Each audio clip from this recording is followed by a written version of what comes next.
Welcome to season 2 of the THEOS Cybernova podcast. Yes, we're back and we're here with episode 1 of the new season. I'm delighted to be joined today by Nathan Reid, who is the THEOS head of digital forensics and incident response. And I can tell you right now, it's going to be a fascinating discussion talking about some of the adventures in DFIR. I truly wish we could talk about some of the interesting, sensitive cases that Nathan has handled down the years, but obviously client confidentiality precludes that. But nonetheless, you're about to take a dive into some of the complexities and the intricacies of digital forensics and incident response and how we help clients in crisis. So Nathan, welcome to the show. And I know you go by Nate, so we'll call you Nate from now on. And Nate, can you just start by introducing yourself a little bit and telling us your career story and how you got to be where you are now? Yeah, thanks, Paul. Great to be here.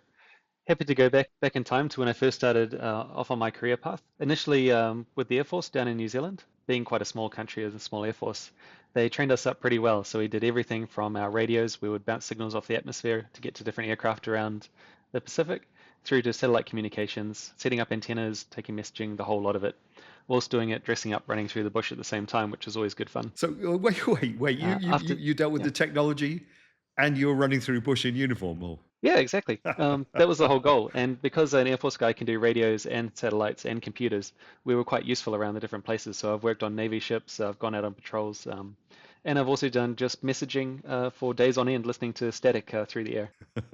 Yeah, it can be quite fun. Wow. It's good to be multi-purpose. Yeah. Oh, fantastic. Where did you go to from there then? What made you leave government? So from that, I actually ended up joining one of my sergeants when he went out to work for a local, almost a telco called Datacom. They're quite large now in Australia and New Zealand, and I was one of the first people there with their security operations center. And so as one of the first analysts, I got to be the wild card. And so whilst they had their core set of technologies that they're rolling out for most of the customers, some customers wanted to bring their own technologies in. And so they'll send me out to go learn how to operate it, how to push it to the cutting edge, and then document it and run it from there. And so I got about a year and a half experience there, which was good fun after the 5.5 years with the Air Force. And so doing that, and after about a year and a half, I wanted to kind of upskill a little bit, specialize in a different way. And so I went and joined government, doing cyber defense for critical industries. And so that I got to use some very unique tools and data sets, 100 different threat actors, a lot of interesting projects there before ultimately moving out to Deloitte in Australia, as most Kiwis do. Once you get to a certain skill level, you jump across to Aussie. And the weather was better, that's for sure. And got to hang out in Sydney with a few of my good friends there now. We're still in touch years later. And that's when we got some interesting cases. And it was kind of cool to go from New Zealand to, it was a bit of a step up going to Australia because we got to work with some pretty talented IT teams when we did our incident responses there. Some unique cases, a variety of different industries too, which was pretty exciting. A few different threat actors there targeting certain regions, which was quite interesting because had the ones that usually target government. Now we have the ones that target different industries and particularly some strong industries over there. And so that was enlightening and a lot of a good experience there. That's very diplomatic of you, the way you navigated those geopolitics there. But yeah, anyway, carry on. Try to. Being New Zealand, we try to stay on the good side of as many people as we can because being quite small again. But the challenge that I had was usually like you have the high stress of DFIR of these cases that come in and you have to provide answers within hours. And so one of the ways I used to de-stress was I'll go for a nice hike. And if you start hiking in Australia, there's snakes, spiders in the outback. And my local friends, they said I was particularly lucky because the amount of snakes I saw as I was out hiking was much more than they saw in their lifetime. Wow. And so after a few interesting encounters, I had actually lined up to head to Deloitte, Netherlands, which part of my ancestry is Dutch as well. And so it would be quite cool to go to Europe, explore around. But then COVID decided to shake things up there. And got a call from a mutual friend of ours to go join a little startup out of Singapore and Hong Kong. And once he heard what I like to do, he said, maybe Singapore is not quite the activity-bound area for you. You should come up to Hong Kong and have a play around here. And yeah, that's how I ended up in Hong Kong and stayed here for the last 5+ years. So tell me, I mean, because you honestly, you're in a stressful job and yet you look like you've just stepped out of university. How do you look so young, mate? Genes, I think. Very lucky. But used to look a lot younger. Joking aside, let's talk a bit more about DFIR then, digital forensics incident response. What is it that really fuels your passion? I mean, because it takes a special kind of person to get involved in this rather niche subject. That's a diplomatic way to put it. Yes. Yeah, very special, as my parents used to say. Yeah, it's you got to enjoy both having a puzzle to do Mm. in a very short time frame and high stress, and you got to have a lot of grit and determination to just keep pushing until you get the answer. If you give up too soon, or you're just there for a day-to-day job, it's not going to be the one for you, and you won't enjoy it too much, nor you get the answers that you're looking for. You got to have that drive to solve an issue.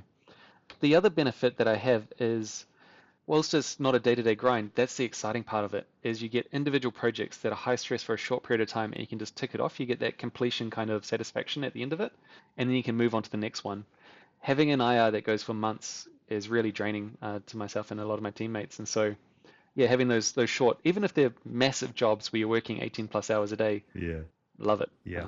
That's awesome. As long as you don't have them back to back. A little bit of break in between is always nice. Yeah. And I know we can't talk about it, unfortunately, but last week I noticed you were on a high because you'd solved a brilliant case for a company that saved them potentially millions of dollars. That was fun. And I just wish we could talk about it in more depth. But I saw how excited you were and how how it really fueled your Oh, exactly right. your passion in this field, and it was kind of great to see. So I do understand where you're coming from, because obviously it's been my background as well for the last 25 years or so, working investigations and crisis management and just helping clients, and obviously in law enforcement helping victims when when they need us most, really. So Yeah. kudos to you on that one. So let's talk a little bit about DFIR, because it's often misunderstood, right? And it's a hot topic. I see it often discussed on LinkedIn posts, etc. But DFIR, should it be grouped together, or is DF, digital forensics, and incident response really two separate fields? Yeah, I've had this discussion with quite a few different professionals along the way. It's two different mindsets, but the skills overlap. Yes. And so traditional digital forensics is a key component for certain cases. Like if you're going to go, for example, the Volkswagen case, it's going to go for years. You're going to have to make sure every piece of evidence is collected perfectly. All the checklists are done. Everything is absolutely spot on, and hosting all the data, etc. That's a DF mindset. Hmm. And that usually goes into the insider cases, or the different human-led cases and legal ones. IR is very fast-paced. We're kind of like cowboys almost with the way we stampede through evidence. We still collect it to an evidential standard for court, but we're really good at finding what malware or an external threat actor has done, how they move through the network in a very short period of time, and we gather just the evidence needed to determine what occurred and also answer any questions the client has. So we're not taking full machine images like you would for DF, but we are grabbing all the forensic artifacts that DF would use. And we can take a full machine image, but it's not our usual day-to-day job. And so you have some people that are kind of DF leaning, which is absolutely great, and you want to use them when you have those kind of cases. And you have some people that are IR leaning, and so you can play with those two different skill sets as needed. That's a fantastic way of explaining it. And look, let's elaborate a little bit, because let's talk about a hypothetical scenario, right? So you're there at THEOS, and a client or a law firm or an insurance company with an insured reaches out to us and says, hey, we've got an issue. We've just been hit by ransomware and our systems are being shut down. Help. What can you do? How do you approach this first? What's the starting point here? Yeah, so get this case quite a lot, as you'd understand. Yes. First, we make sure if it's through insurance or similar, if we're going to get engaged, that it's under the lawyer. So we're privileged and confidential. Your report's not going to go into the public, as a certain company in Australia found out when they did it the incorrect way. So we make sure we do the contracting correct and the scoping. We ask certain questions such as how many endpoints you have, what is the size of the area impacted, these kind of details, so we can figure out how far we need to deploy our toolset. And that'll also give us an idea of how much time it was going to take, and that leads to the cost as well. Back 2 years ago, when Fortinet remote code execution was very popular, we might ask, what kind of VPN or firewall are you using? And when that was the first answer, it became pretty clear who we're playing with, and so we could work quite quickly.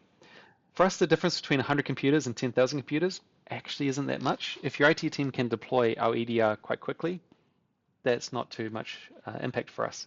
And so once that's done, contracting will sign off, we deploy our EDR with support from the local team to 100 endpoints, 10,000 endpoints, or 2 endpoints. And from there, we can remotely gather what we call triage acquisition of our forensic artifacts. So we remotely execute a little bit of code on the machine. that grabs about 100 or 200 different pieces of information, Amcache, MFT, etc.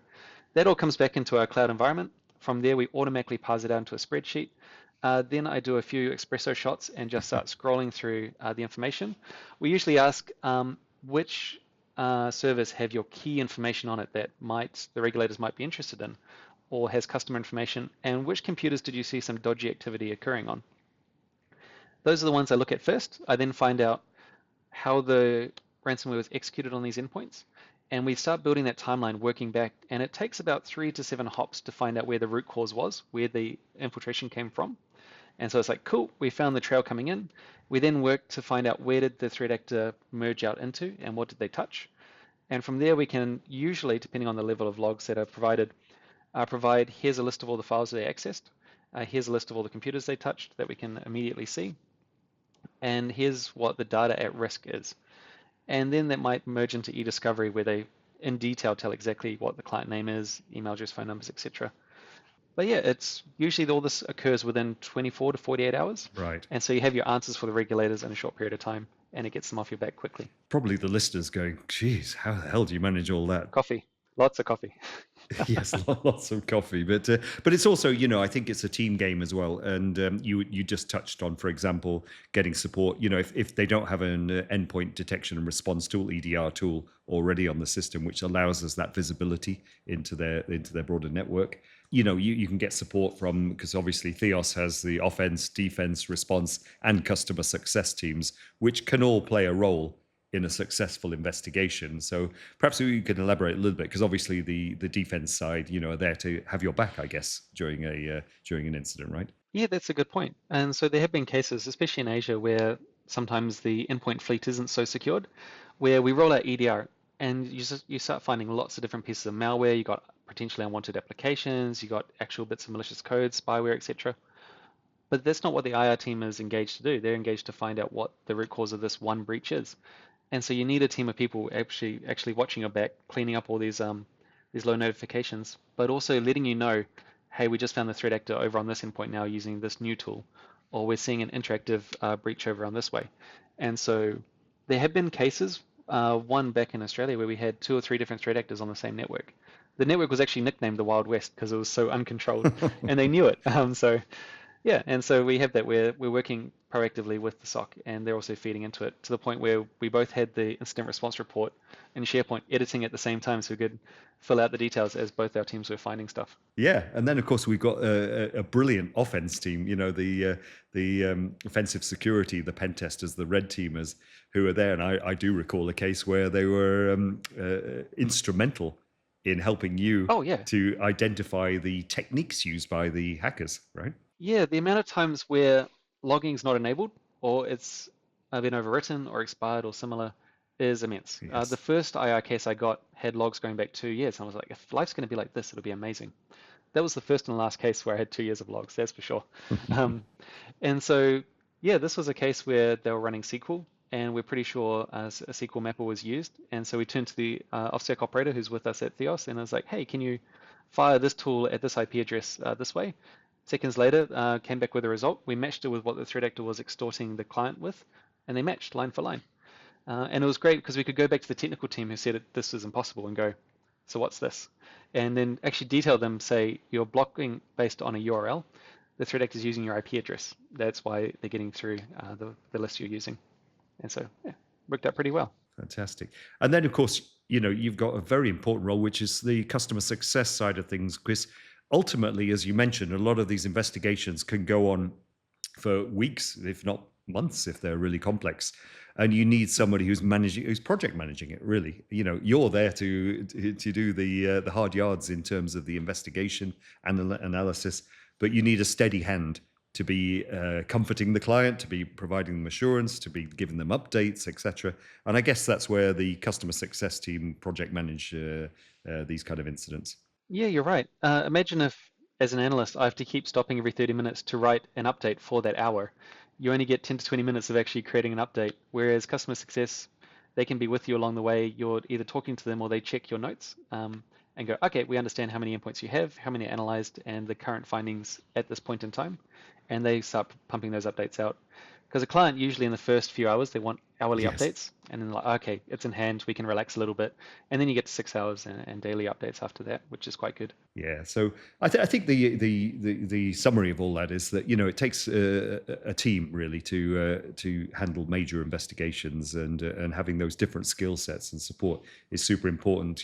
Obviously you're the lead and you're the most important component of that in terms of telling a story, identifying what happened, and helping the client. But there really is a need for a whole infrastructure of capabilities during an incident. So yeah, very interesting. When a client comes, looking for help in a crisis, how are they supposed to know whether the vendor or consultant, whoever it might be, is actually capable, is actually a quality DFIR person or company? Yeah, good point. That's why it can be handy if you have a retainer in advance to actually vet them. Ask for other people that have used their service, not just ones that have a retainer with them, but have actually used it. But that can be hard often to because then they have to admit that they had a breach or similar, Mm. and try them out. You could give them a small job or similar, see how they handle it. We have had many cases where we've been called in to clean up another IR provider's mess, at least two that I can remember. And that's just been where they haven't deployed the tool far enough, or they couldn't find the root cause. We did. Yes. We found about 5 different types of ransomware in ghost infrastructure that wasn't supposed to be online anymore. And we have a basic checklist that we go through to find these kind of things. Another one was a business email compromise where they didn't think that the client or the provider had pivoted enough or found all the points of entry. And yeah, the cleanup wasn't complete, and the threat actor was still getting copies of all the emails. Right. Yeah, it's unfortunate, but it happens. It is, and do you know what? This is all part of resilience, isn't it? Really, and that's a buzzword, of course, in the cybersecurity world.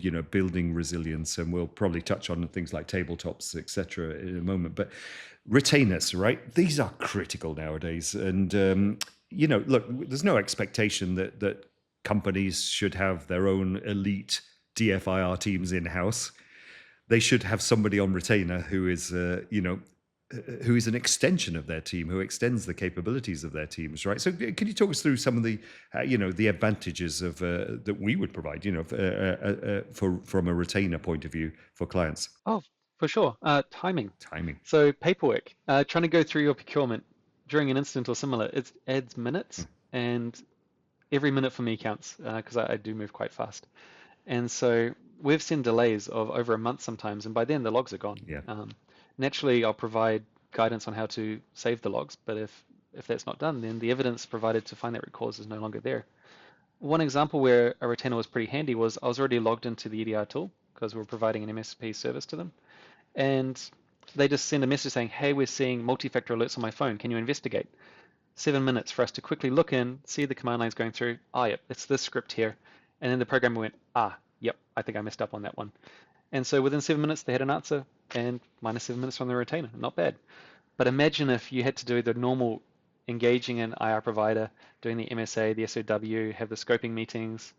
That's a lot more than 7 minutes. And so not only is it faster to get an answer, but it's a little bit more cost efficient in my mind at least. And you can use it for other services. So if you're already going to use a certain amount on red teaming, why not just call that a retainer and then you get IR bundled in there? Yeah. So the big difference there as well is, it does provide access to all of our, the services that we provide. The advanced testing, security testing, tabletop exercises, which we'll talk about in a moment.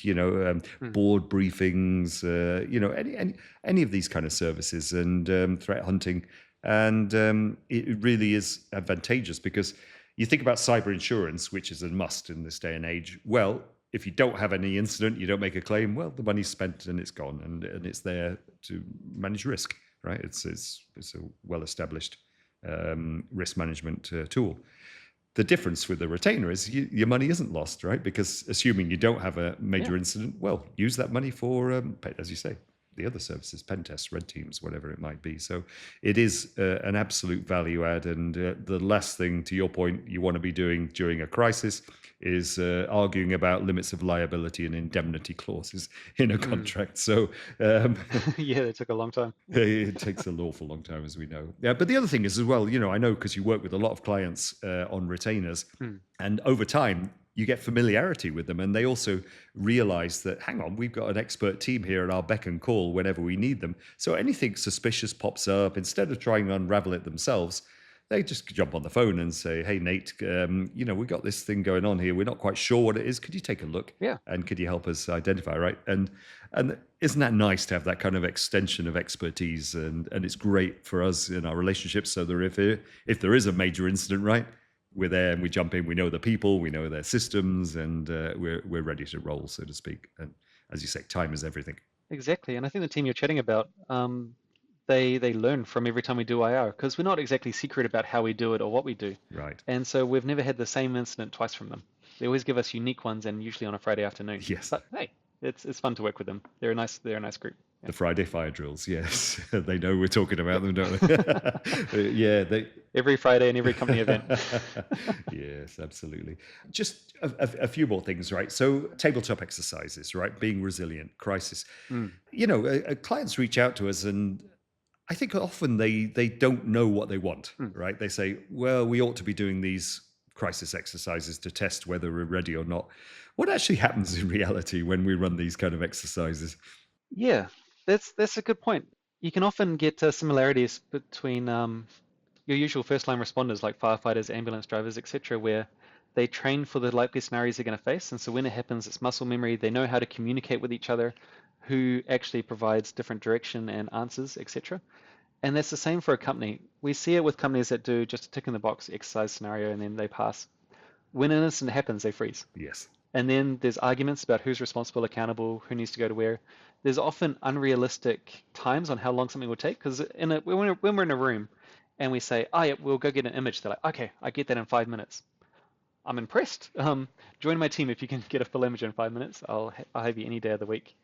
It's unlikely. And the other thing is communication. So when these drills happen, they're always in a room. Everyone's always there and available. They're offline and they're all chatting and communicating.